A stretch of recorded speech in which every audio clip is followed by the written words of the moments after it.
I think for a few years now, right, as the U.S. has tried to basically lure India out of its strategic crouch, sort of the years of non-aligned posture, and to a more aggressive footing towards China, they've realized some of the limitations. Just as you mentioned, I mean, the enormous amount of Soviet and Russian material that's still in Indian arsenals. The S-400 seems like it will still go forward, and the U.S. is not going to crack down on India in the same way it cracked down on Turkey for that, with severe sanctions.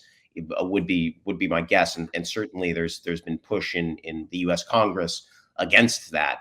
Yeah, I think the U.S. long term would like to have a conversation with India about how to wean themselves off of those systems. It's just, obviously a very difficult sell, and U.S. officials still are concerned about what's going on in the border regions on the Himalayas, with the Chinese sort of ramping up and ramping down that pressure. Something you, of course, follow very closely, Amitabh. So it's not like you can basically change horses in midstream, or walk and chew gum there, whatever metaphor you want to use.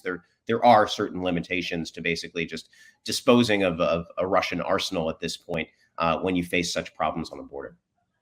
And there's even higher technology, cutting edge technology than the S-400s when you talk about the SSNs and the Lees from the Russians as well.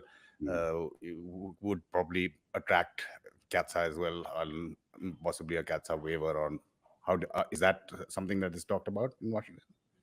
I think the focus has been on the S-400, mostly, just that system. I think people understand the degree to which you need to upgrade old equipment. The question is just more the big major billion-dollar purchases of new Russian equipment that basically turn up eyebrows in Washington, and don't square with the American letter of the law since 2017.